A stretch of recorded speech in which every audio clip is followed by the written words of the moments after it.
It is my distinct pleasure to introduce David Stuart, who was Australia's ambassador in Vienna from August 2012 until October 2016. His diplomatic career included postings to the United Nations in New York and in Washington, Jakarta, and Madrid. He was senior representative in UN, IAEA, and other discussions on nuclear disarmament, proliferation threats, and nuclear safety and security. Now retired, Stuart is researching Australian colonial history.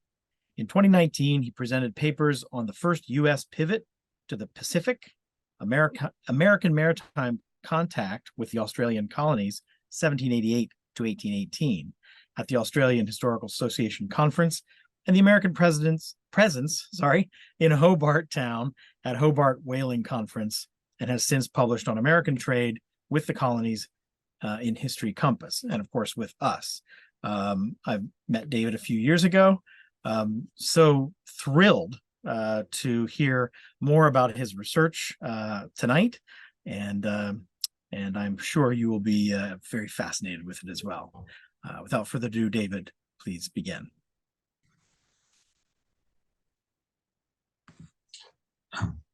Thank you, Rick. Ladies, gentlemen, and others.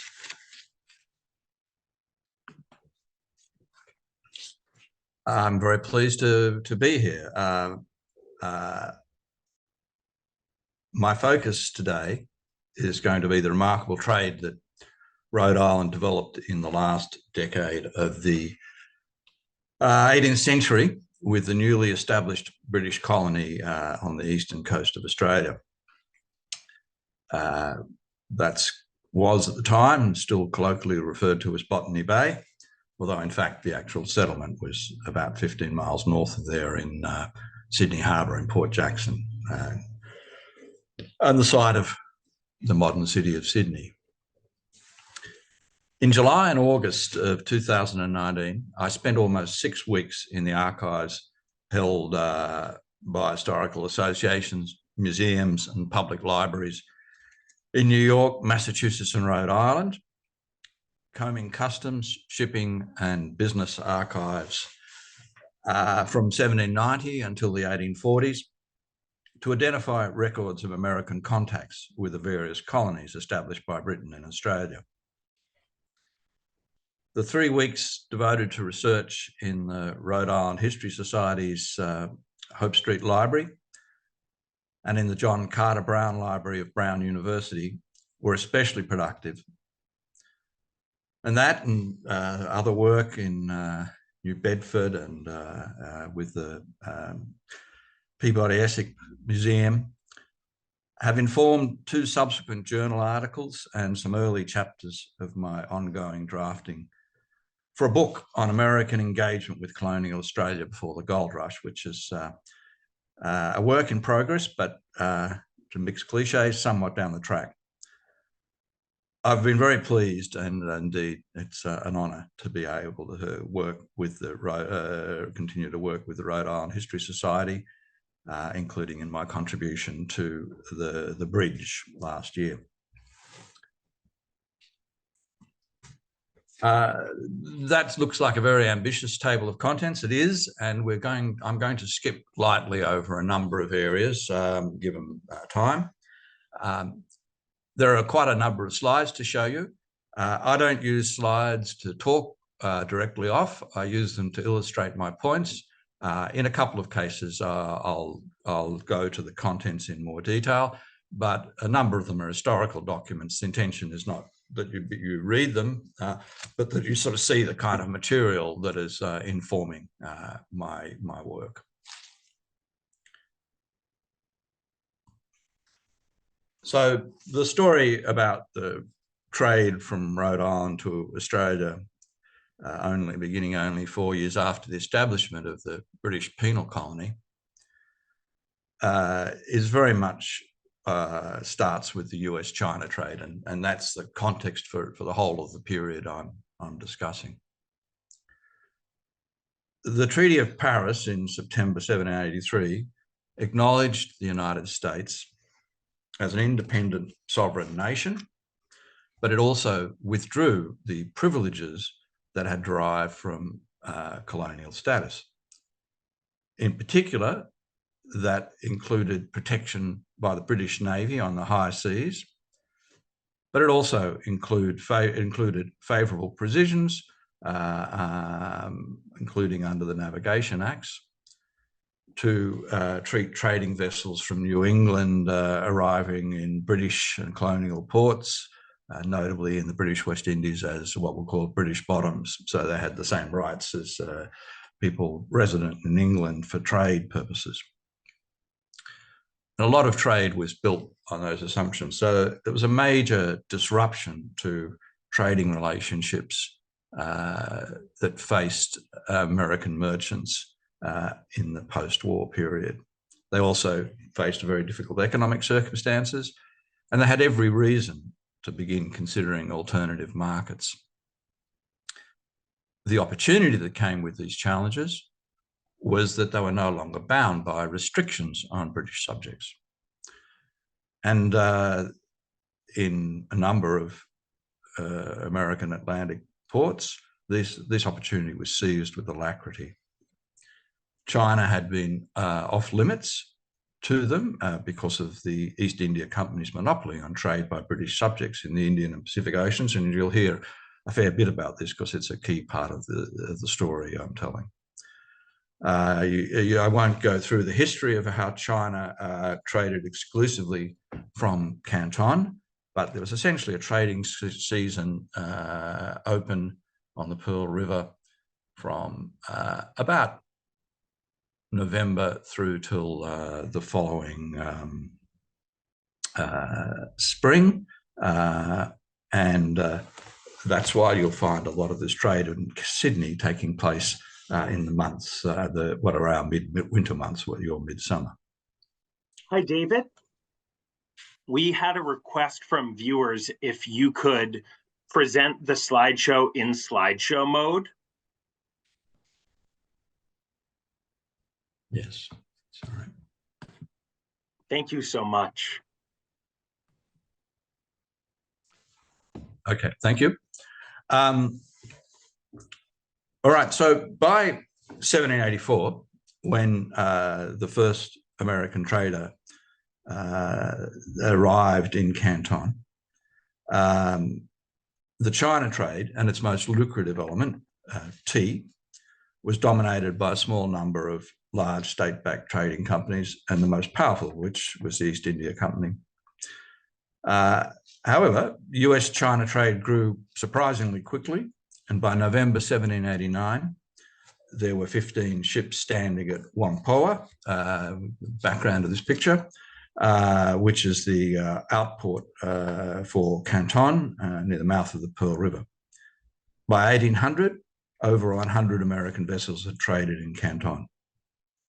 Initially, most American merchants faced difficulties in obtaining silver coin, or specie as it's called, which was a means of exchange preferred by the Chinese traders in Canton, the Cohong. There were 13 merchant groups that were given the privilege of trading with non-Chinese.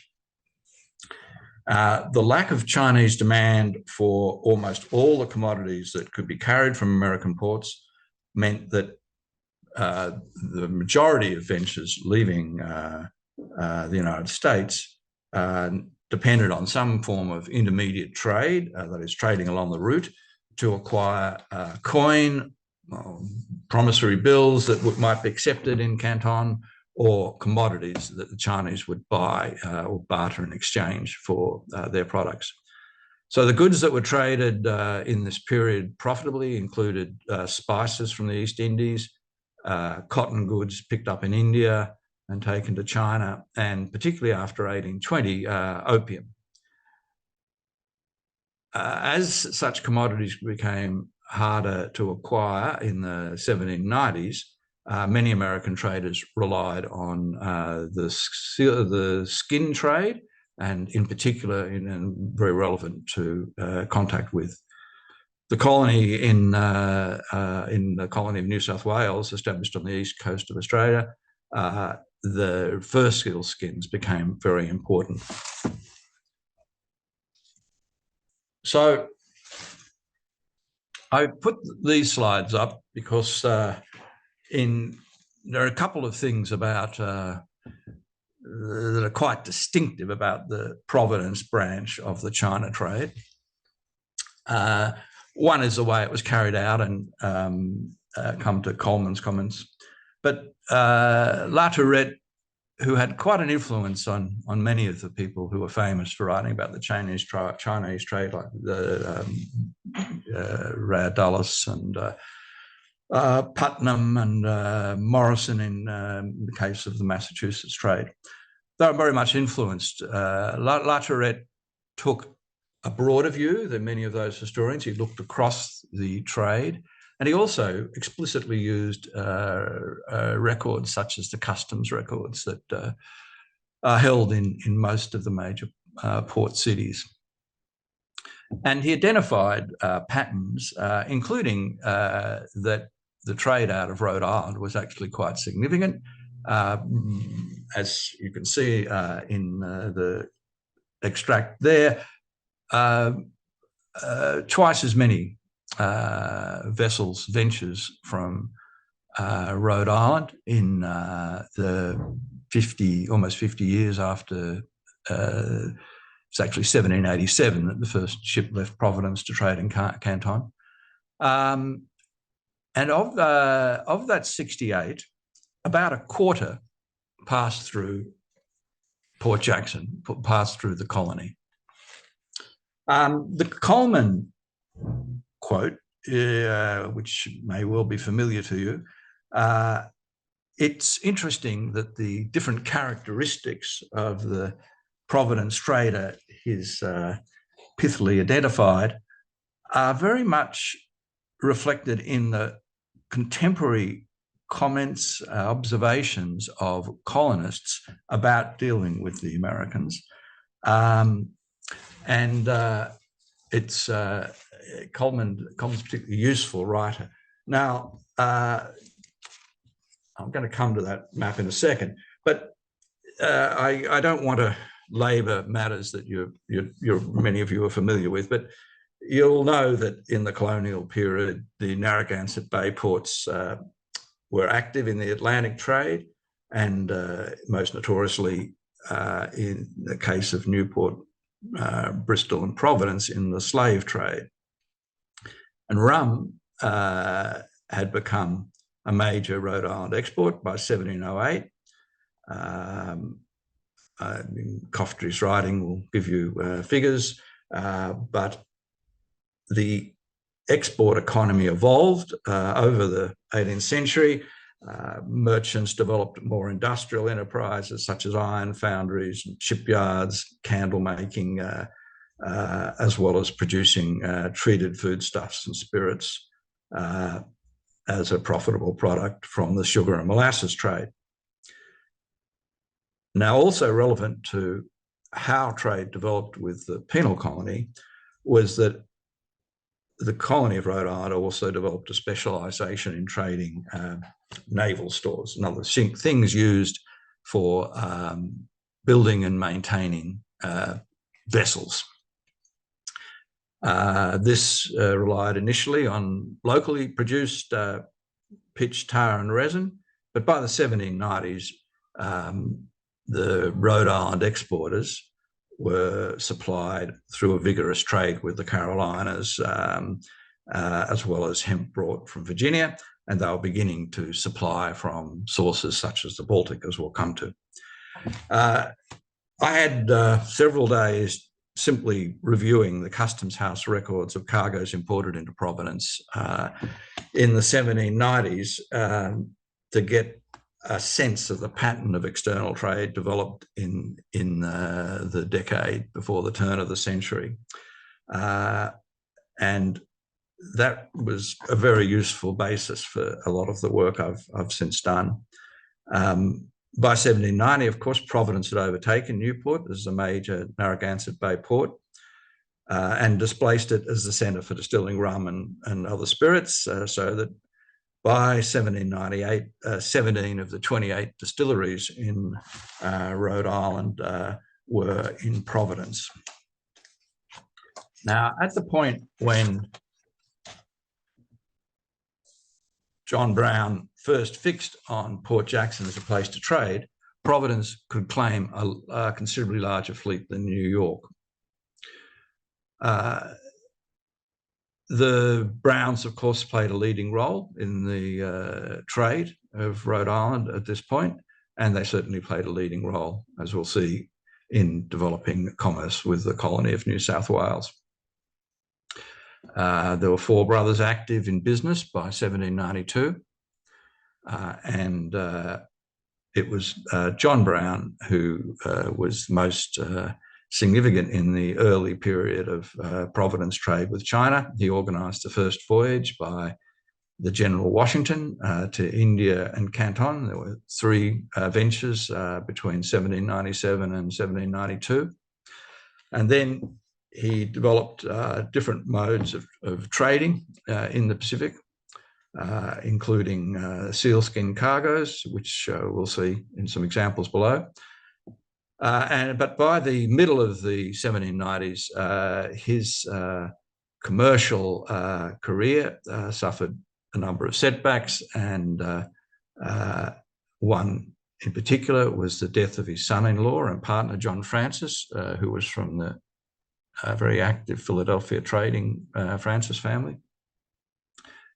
But as no doubt you'll all know from reading Rapelye's excellent book, he was also became the first American prosecuted under the 1794 Slave Trade Act, and was also distracted by a subsequent election to Congress. I hope there's no sequence. I don't see any sequence in that, but he became less important for the purposes of our discussion commercially after about 1796.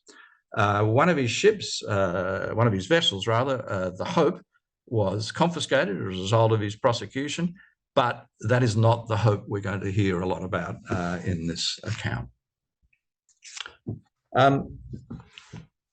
That's a map that you'll find difficult to discern. That's because it's a copy of the original, which is held in our state library. It's an enormous map. It's about 2 meters, so about 7 foot by 3 foot. It's only possible to show you an excerpt there. Its relevance is that while sometimes people speculate that the American navigators didn't use charts, they certainly did. And this map, which is an East India Company document, was a typical example. It was part of a publication called the Oriental Navigator.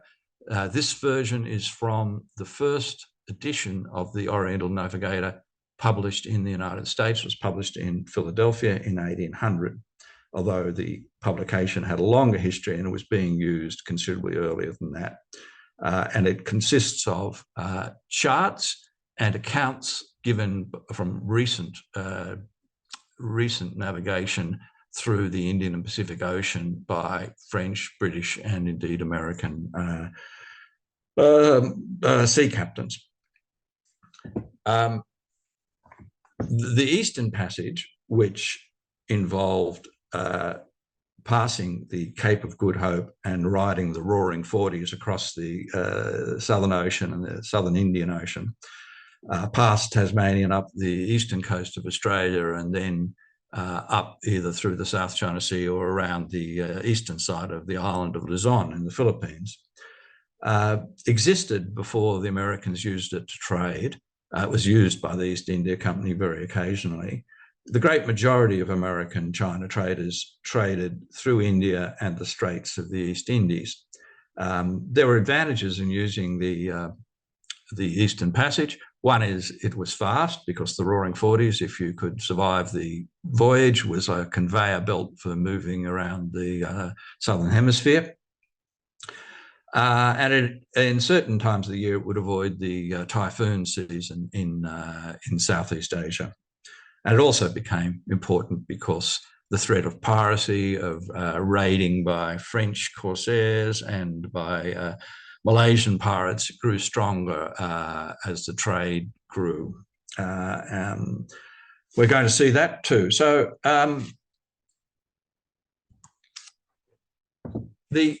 what did the Americans arrive to? Well, the penal colony was an interesting type of organisation.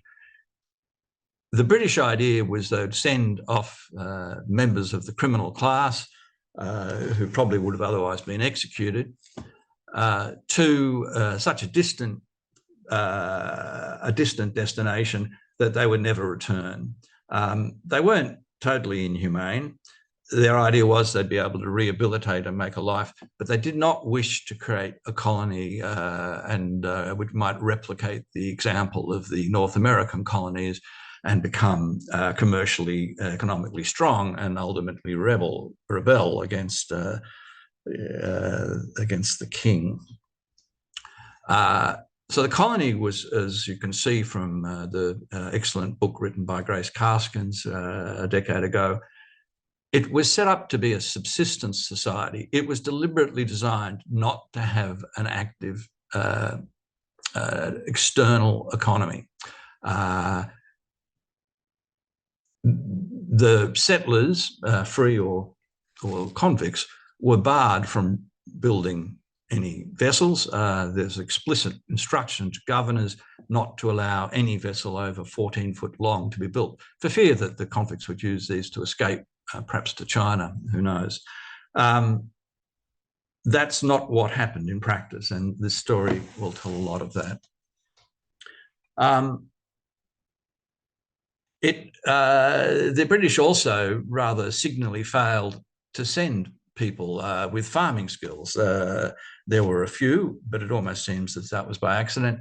And even the equipment sent with the First Fleet was quite clearly insufficient to meet the goal of being self-sufficient within a few years. This is what the first Americans arrived to. That's a picture by Thomas Watling, who was transported from Scotland for forgery in 1792. He was a not unaccomplished artist who ran a small academy to teach drawing and painting. But he found himself in Botany Bay, and this is one of the earliest pictures of Sydney Cove in front of those buildings, where you can see a ship vaguely, two ships in a cove in Sydney Harbour, and that's the site of modern Sydney. So there wasn't a lot there, and rather surprising that they might think to trade there at all. However, they were already running direly short of basic provisions: flour, sugar, salt, and meat stocks. And while I'm not going to go into it today, it does appear that John Brown, at least, possibly through his Philadelphia connections, who were very well connected with the London and the British traders, that he could see that there would be an opportunity to sell the kinds of things that they had previously traded with the British West Indies and to a lesser extent across the Atlantic and the Mediterranean. So the first visit was actually at the end of 1792 by a brig from Philadelphia called the Philadelphia under an Irish-American Captain Patrickson. And it traded exactly those kind of basic commodities. And in fact, it did so because Patrickson had met and been deliberately engaged by one of the governor's officers, Lieutenant King, in Cape Town, and encouraged to see Sydney as a ready market for what was called speculative trade. The Philadelphia was followed only a few weeks later by the first Rhode Island trader, John Brown, or Brown and Francis's brig, the Hope. There's quite a lot of information in that slide. I'm not expecting you to memorize it all, but to give you an idea of the dimensions of the trade, the Philadelphia, in that first visit, bought almost 110,000 pounds of salt meat. That was more than the entire First Fleet, which bought well over 1,500 convicts and about a dozen ships. More salt meat that the First Fleet had brought to establish the colony. And you'll see if you look there, just a few entries down, that the Halcyon, another Rhode Island trader only in 1794, bought 25% more salt meat again. The other thing that's striking there is the amount of spirits that were sold, and we'll look at that a bit more. One of the features of the colony was that virtually all the settlers, convicts or the military contingent or the administrators and the very small number of free settlers, were supplied from the beginning by the official commissary. And a great deal of this trade was conducted by the commissary, not just in food, but also necessities like clothing, footwear, the material you might need if you did have a boat. The official vessels that were in the colony. So that's where the pull came from, this trade, if you like. We're going to discuss the push a bit later. So Benjamin Page, the captain of the Hope, when he arrived in 1792, declared he was stopping simply to refresh. That's to take on water and wood. I think that was probably because he wasn't sure of his reception. He didn't have, in any way, John Brown didn't have an official invitation to trade, and it wasn't clear at this point that they'd be welcome trading in the penal colony.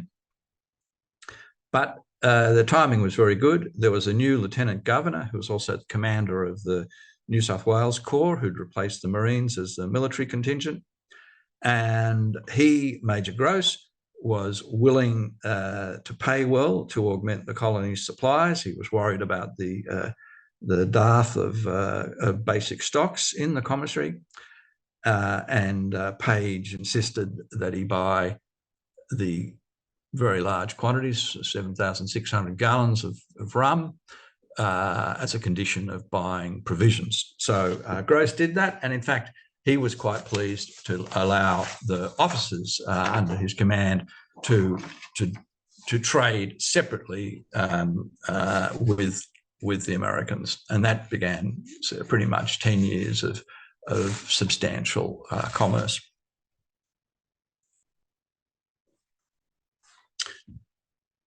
Page's venture, John Brown's first venture, was very successful.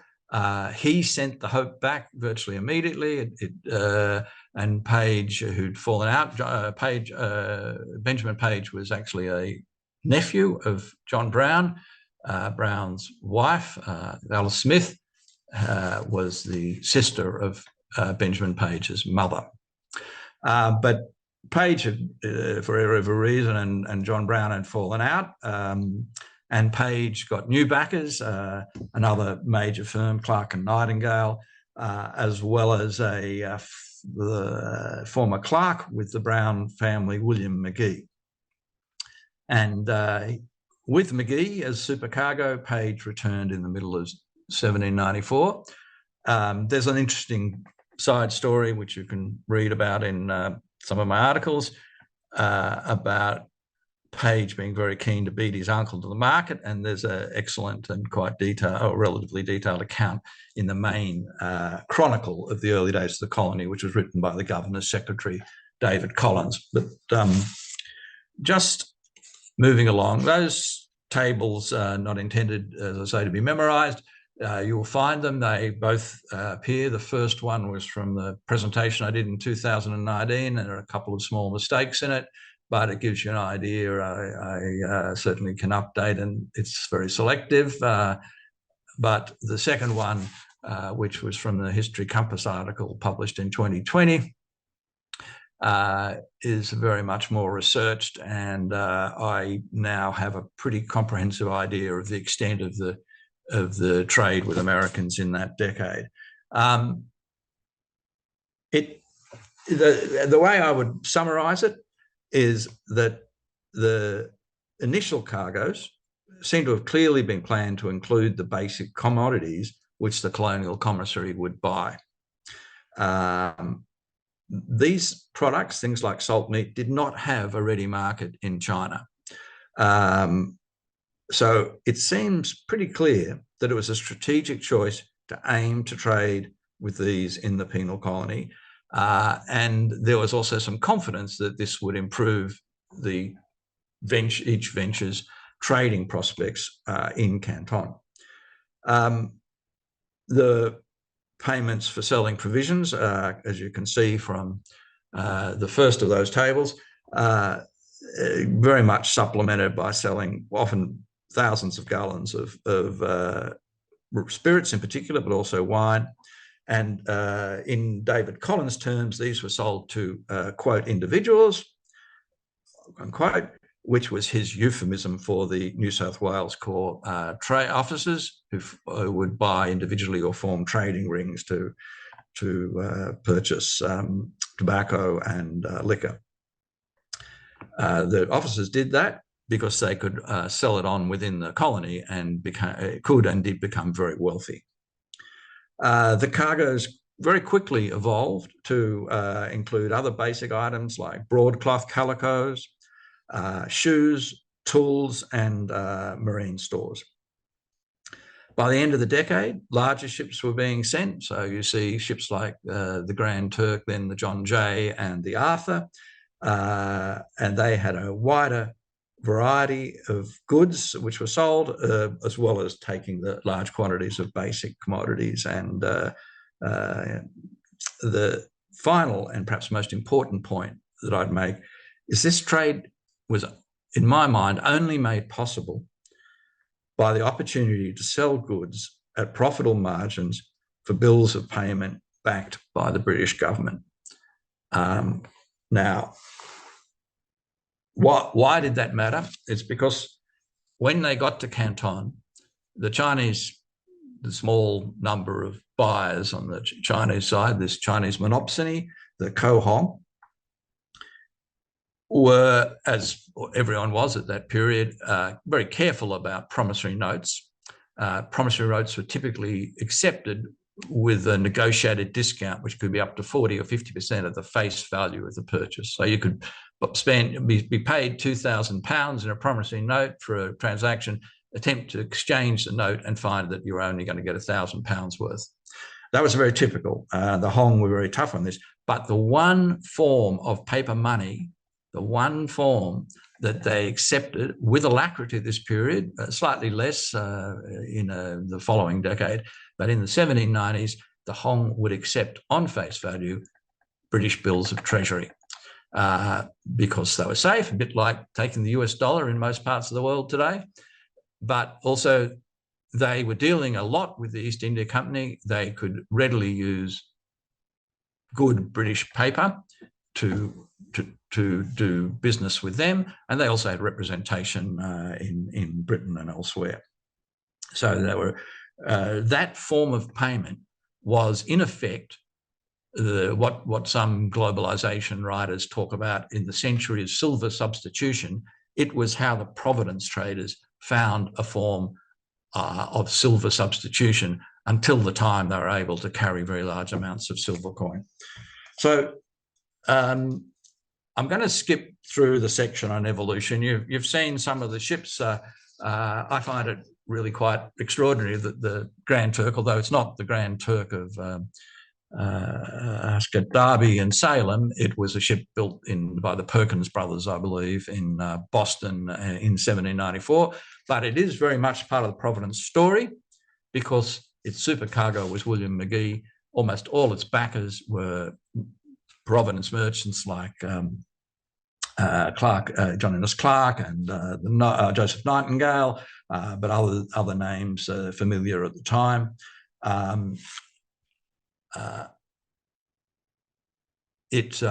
always gets my attention because it's very easy to do a slide about the old, anyone from my generation will remember Old Spice as a product, and that's the Grand Turk on that mug. But let's look at one of these visitors before I turn to Brown and Ives' story.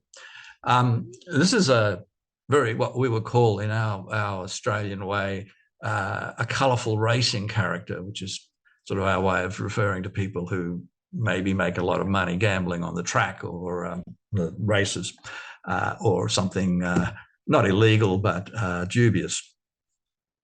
Apologies to all punters in the audience. Magee was a scoundrel, but he was a scoundrel with a copperplate hand, as you can see from that extract from a letter he wrote when he took one of his ships, because he became very successful in business for a while, and the ship he co-owned with John Corliss, the Resource, arrived for Magee's third or fourth visit to Port Jackson in 1799. And he writes a letter back to the owners reporting that everything's going swimmingly well. The ship's terrific. The crew all love each other, literally. And it's a kind of an exercise in keeping your co-owners and financial backers informed and happy. He writes very well. Indeed, he wrote the journals of the early John Brown ventures to China, which are used by historians like Whedon and Professor Hedges quite extensively. And one reason is you can read his writing very, very clearly, and the other is he's very informative. So in 1799, it's not a particularly significant commercial visit. He just traded enough to meet his costs and went on to China. It was a very profitable venture for him. But what's interesting about Magee's visit is we get an insight into the trading relationships that the Rhode Islanders had developed. Now, possibly the most famous early settler in Australia is actually a military officer with the New South Wales Corps who developed business interests early, was John MacArthur. And as well as being received by the governor and meeting some of the most famous British sea captains of the time during his week in Sydney, Magee walked from the settlement in Sydney Cove to Parramatta, a mere 15 miles. So I'm assuming he stayed overnight to see Captain and Mrs. MacArthur, Elizabeth MacArthur. You'll see some contemporary portraits of the MacArthurs. John MacArthur's most famous for supposedly introducing merino sheep and beginning the process on which Australia rode on the sheep's back as a prosperous colony. But in this period, and indeed, it's probably more likely his wife was instrumental in developing sheep, wool-producing sheep that were well suited to Australia. But MacArthur was much more interested in trading and indeed took part in his own form of the China trade later on. But he most clearly, because he developed, had a farm from 1793 at Rose Hill, about half a day rowing down the harbour from Sydney. And he definitely had his own small and not so small vessels. So I've found, I won't go into details here, but I found some reasonable indirect evidence that MacArthur, when he was the paymaster of the New South Wales Corps when Page first arrived in 1792, and definitely was the intermediary for trade, and was also trading on his own account. MacArthur was buying marine supplies from American visitors. And it's very interesting that you have this evidence of, and I'll touch on it a little later on, but I'm just going to move along a bit so that you can catch a bit of the most substantial part of the Rhode Island trading story, which were Brown and Ives' decision to use Sydney as an intermediate port in the China trade. Now, I'm going to talk for about another 10 minutes, so there's time to discuss things. I'll talk a bit about this, but I'll say a little bit less about my analytic comment about why this was all important, and perhaps we can discuss that in the final part of the presentation. Now, Nicholas Brown had inherited his father, maritime business, in 1791 when he became a partner in Brown, Benson and Ives. That became Brown and Ives in 1796 when Benson left the firm, and Ives, Thomas Point and Ives, was a quite extraordinary figure, another person with beautiful handwriting. If you go to the John Carter Brown Library, you can see files and files of his correspondence with Brown and Ives agents around the world. the success of John Brown's voyages in the early part of the decade seems to have been the key factor that led Brown and Ives to tackle the China trade. They were already very successful across the Atlantic, in the Caribbean, and that opened up the Baltic trade. In fact, Benjamin Page had played, Captain Benjamin Page had played a leading early part in that as well. But they decided to tackle the China trade more substantially in the early 1790s. By the time of this voyage, of the Anne and Hope in 1798, they already had acquired enough silver coin to rely much more on that for trade than intermediate trade. But so the Anne and Hope was sent directly. Page stopped in Botany Bay to fix up some damage done on the trip across the Southern Ocean, and he actually anchored in Botany Bay, not in Port Jackson. This ship, the Anne and Hope, was built for the China trade. It was much larger than previous ones. It costed a very large amount, $45,000 at the time. And it was armed heavily. It had letters of marque, 12 9-pound cannons, a very well-armed crew, and the instructions were not to do any intermediate trade, just get to China as directly as possible. And Page complied with those. His teenage son came on the voyage and kept himself entertained with some rather good topographical drawings as they sailed up the coast of New South Wales. But he also copied this map from the first expedition of Captain James Cook to Australia in 1770. But we'll pass on. Page was very well remunerated. They picked him out to run this expedition because he was pretty much the most experienced China trader, and in particular, he was the most experienced Rhode Island China trader on the Eastern Passage route. So what's interesting about this voyage is not trade, because there's only a small amount of trade to pay for costs of pilotage and some blacksmith repairs and buy a few pigs and some vegetables, all of which are brilliantly recorded in the copious files in the Brown family business records in the John Carter Brown Library, an Eldorado, or we would say in Australia, the Lassiter's Reef of Australian colonial history. Now, the ship's surgeon was Dr. Benjamin Bowen Carter, the brother-in-law of Nicholas Brown. And he kept the most remarkable journal. It's been written about because of its accounts of observing the Aboriginal people around between Botany Bay and Port Jackson. But it was a very interesting and insightful account of the early colony, which is underused, in my view, as a source.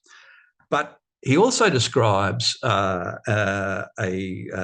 hike that 4 of the younger members took, obviously, at the suggestion or direction of Captain Benjamin Page. So Carter, Benjamin Page Jr., Samuel Snow, who was travelling as a supercargo and to become the US consul in Canton, and Thomas Thompson, Snow's assistant, walked the 15 miles or so up to the settlement. They basically met every significant person you could imagine would help with trade. They began with lunch with Major Foveau, then the senior military officer in the colony, who had been also the paymaster in the early period of the Rhode Island visits. So it wasn't a coincidence. They went to meet the quartermaster of the court, and also the deputy commissary head, Thomas Laycock. But again, you can read about these things in my different articles. I'm writing a chapter about Page's visits, so I'll put considerably more in that. But it is extraordinary, not least there's this remarkable short but interesting account of meeting the governor. Governor Hunter, who fought in the Revolutionary War, was very close to Admiral Howe, and had a role. He may have for a while commanded the blockade of Narragansett Bay. He clearly knew General Prescott, and you can see, if you can read the comment there, that he'd cautioned Prescott from living out at what's now Overing House at Portsmouth on Aquidneck Island. Hunter couldn't, who's a dour old Scots naval officer, couldn't help congratulating himself for having warned General Prescott of the dangers, precedently warned him. I find this really a lovely irony. It's the kind of thing that Professor Bernard Bailyn, used to talk about, these wonderful historical ironies, that this loyal servant of King George III would walk back from Parramatta, 15 miles, to meet these young Republicans, young Americans, and talk in a convivial meeting about these experiences, when one of them is the son of one of the Gaspee raiders. Surely British naval officers were aware of that incident and what had happened to the Gaspee. But later on, Captain Page, we won't go into the story here, after he retired, went to live in Overing House. He married Sarah Warren, I think, from Newport, and he lived there for some considerable time before he retired from Rhode Island to Ohio. So it's a small world. It was a small world then.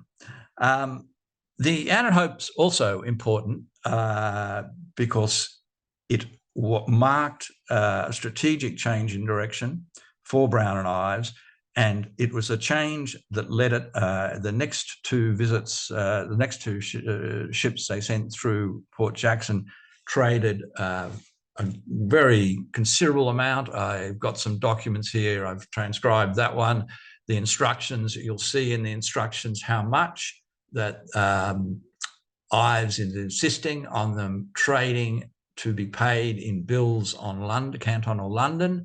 It's very much a reference to, we want bills of treasury. There's very good records on the colonial side of these visits. This is the John Jay, which Captain Dexter took in 1800 to Sydney. Very substantial amounts were traded both to the commissary and to the officer corps.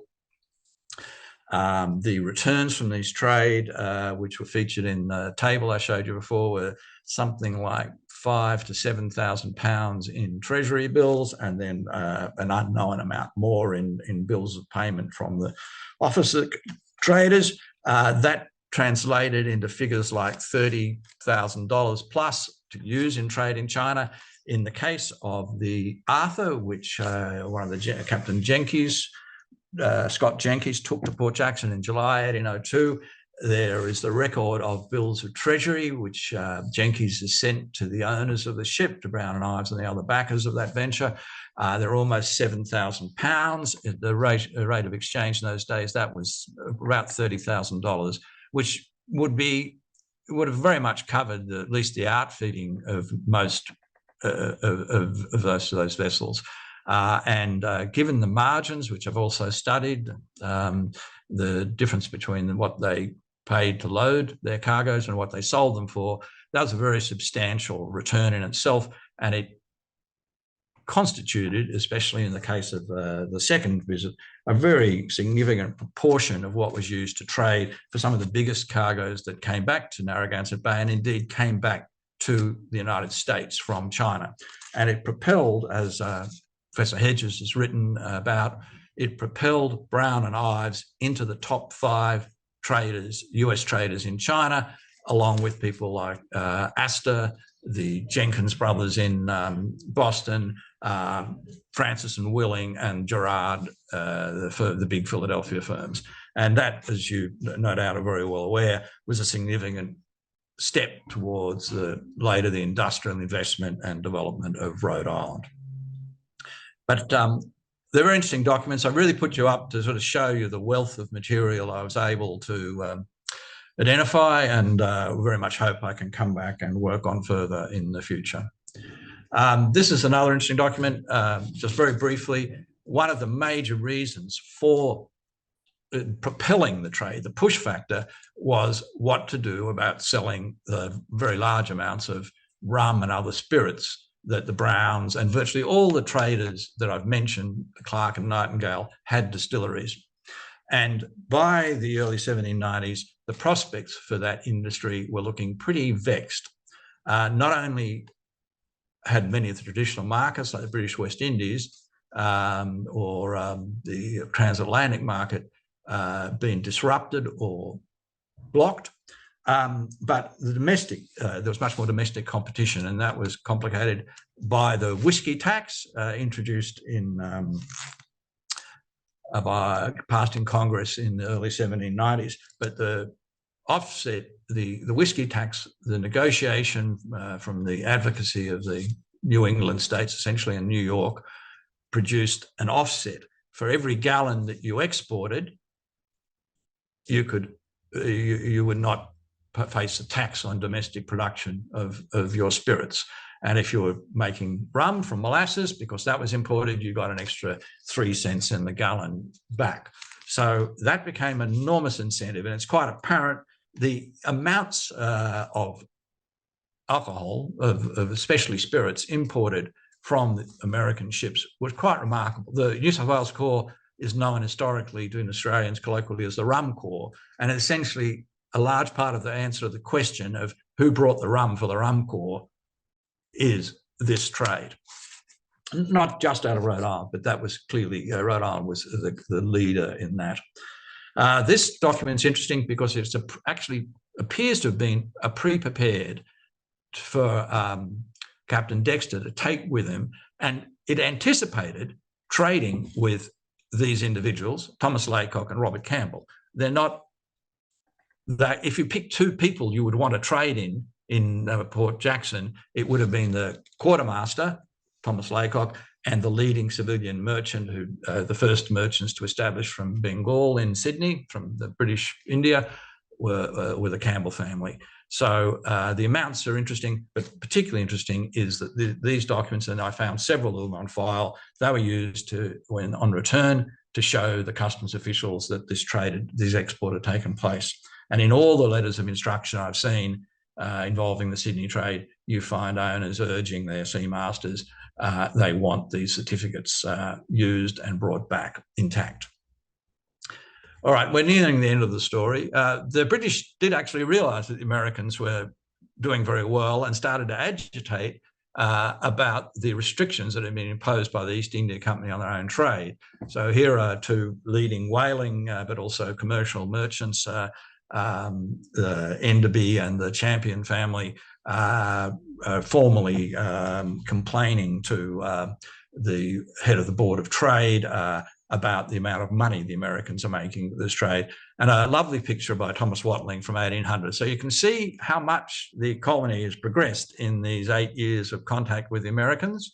So it was clearly a good thing. That's a view of Sydney Cove, looking, if you know Sydney, from near where the bridge starts, across the cove and up the harbour. And it's clearly moved on considerably. And that's where I'm going to leave this part of the story. The last couple of sections I'd hoped to address was, why did this matter? And part of it is what happened as a consequence for capital formation and investment in Rhode Island. But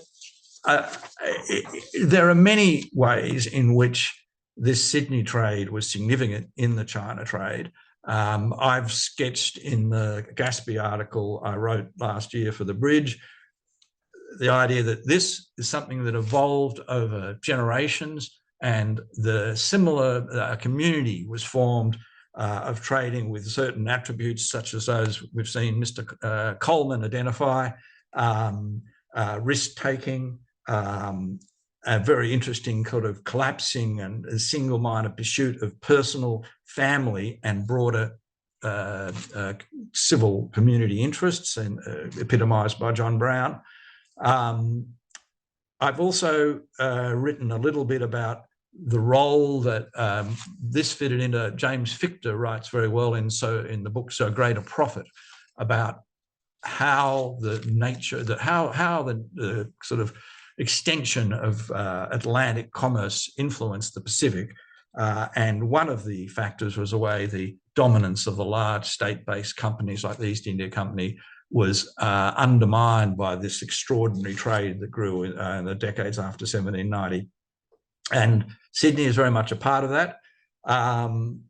People like Benjamin Page established routes. One of the most remarkable parts of their story was Page, on his second voyage, sailed without landfall in a less than 200-ton brig from Narragansett Bay to Port Jackson. And a number of the American traders made that trip, which is remarkable by any standards, let alone in the 1790s.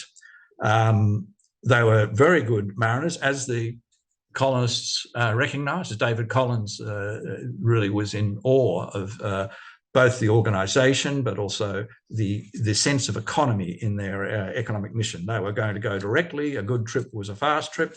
And they made very good time, in some cases almost as good as the Clipper era. Okay, but so I've written a little about that, and more is coming, but it was consequential. I've mentioned that the form of silver substitution, I think it's underdone the interest in this trade in the globalisation literature.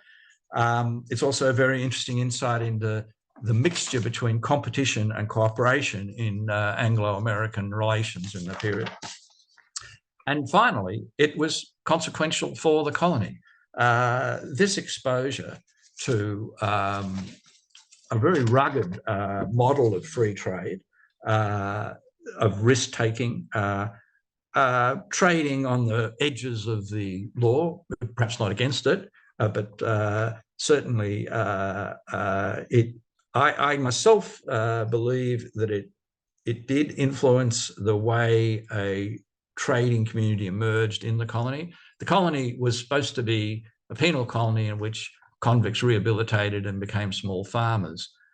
It actually, within 20 years, was an active trading port. And up until the 1712 war, the Americans were almost in the lead, but certainly a very substantial part of that transformation. That changed with the war. It took until the 1830s for a trading presence to be re-established. Those things you'll need to read about in my book. Thank you very much. Thank you so much, David. It was so great to hear you talk about all of these great connections between Australia and Rhode Island. And I know we're just about at 8 o'clock, but I do want to give some people an opportunity to ask some questions. And one question that was put in the chat by Deborah was the purchase of naval goods for the War of 1812.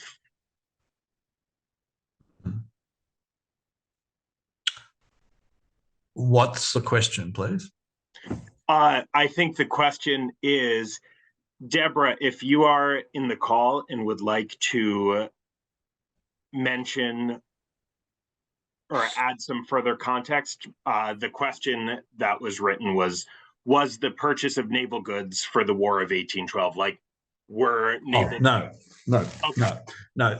I'm talking about a period, 1812 was the marked fundamental change in the trading relationship. US flagged ships, actually it's interesting, a couple did come through, but they're whalers, so the Roch family and others sailing under two flags essentially out of Milford Haven in Britain. But essentially trade had to stop because any American flag vessel was subject to be seized as a prize. 1807 sees a significant change because of the Jeffersonian embargo, and that's really a turning point for the Rhode Island trade. I didn't take the talk into that period, but you see New Yorkers and some Boston families, firms like Peter Amadon's firm, all of whom, interestingly, I've found connections with the Rhode Island traders, with the Providence traders. But in the period I'm talking about, the problem for the colony was perhaps the British did intend to keep the colony supplied, but it was a long way away. they'd lose ships in, for example, the convict fleets that took convicts out frequently in the 1790s, lost their supply ships a couple of times. Careless of them, but you know,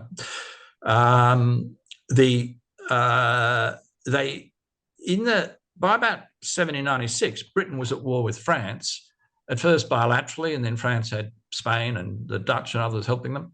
And then, of course, the Napoleonic Wars began. And so the British priority for any caulking material, pitch, tar, resin, for boat building material, they didn't even think they were building boats out there in the Antipodes. For cordage, you know, hemp, canvas, iron, which is essential for fittings in sailing vessels, ocean-going sailing vessels particularly. They just didn't, they stopped supplying it. There's an extraordinary quote from Governor Hunter where he's wringing his hands about every wooden boat or every boat, because they're all wooden then, in this colony is hauled up, and we can't go anywhere because we haven't got anything to keep them waterproof.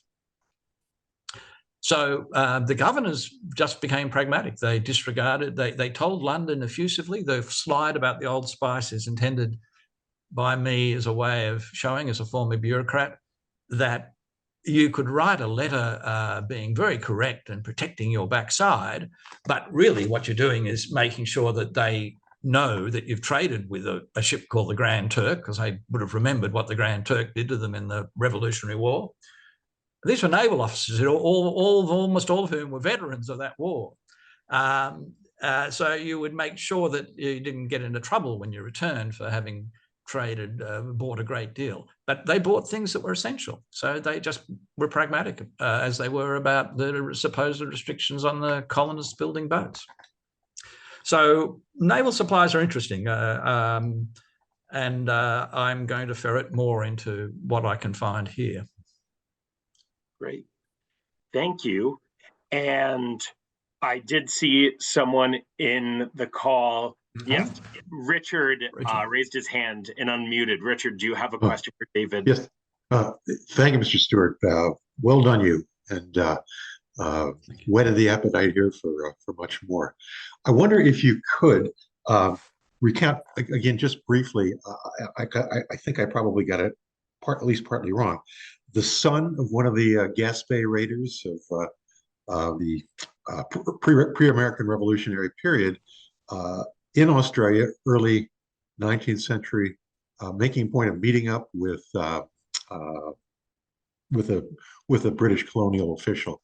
Who was that kid again, and who was the official? Well, Benjamin Page, Captain Page, who took the first two of the first three Rhode Island trading vessels to Sydney in 1792 and 1794.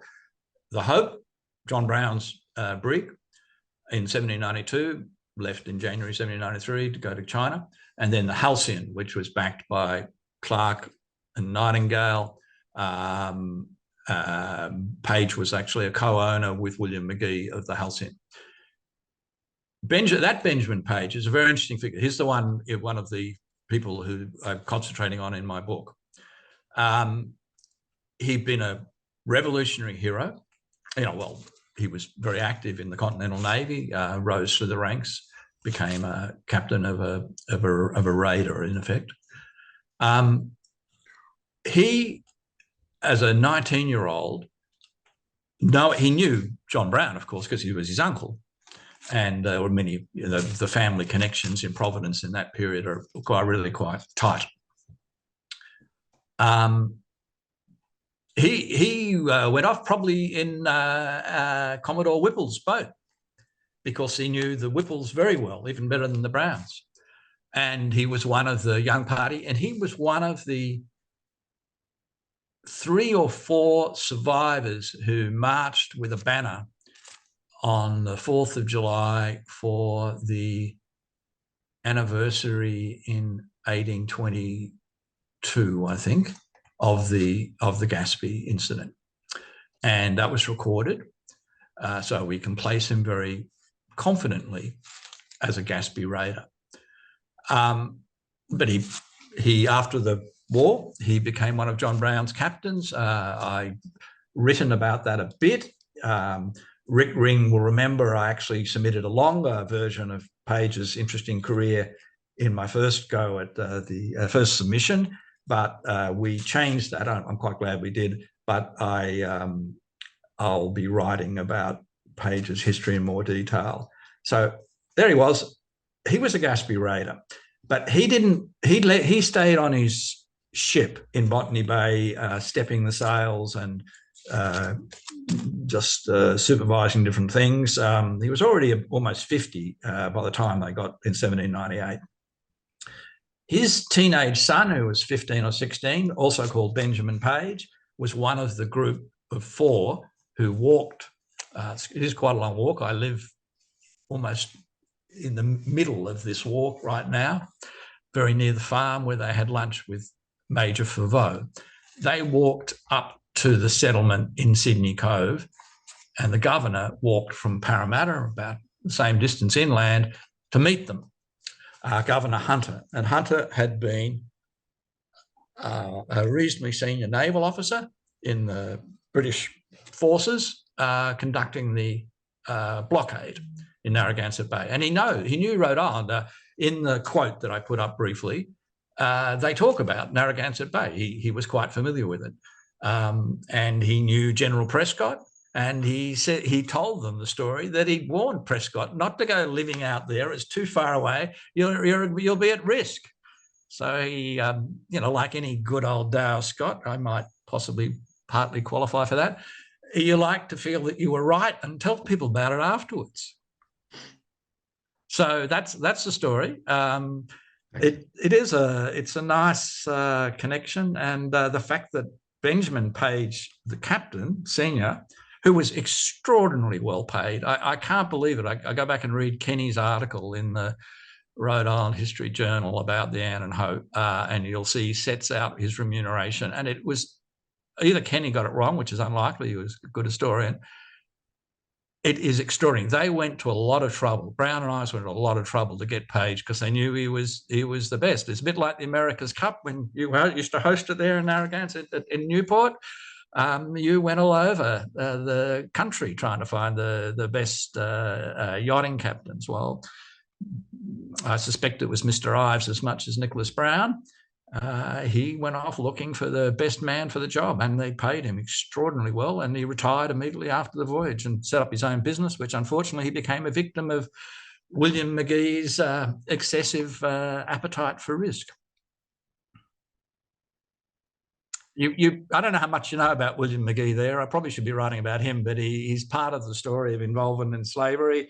He's an extraordinary. He was the son of a baker in Newport, and he became a clerk for one of the Brown firms. And by 1787, as quite a young man, he was called a supercargo, but he was actually like the assistant to the supercargo. But his journal of the first 2 trips to China, it's really worth reading. And as I say, it's a wonderful thing for a researcher to find someone whose handwriting is a pleasure to read.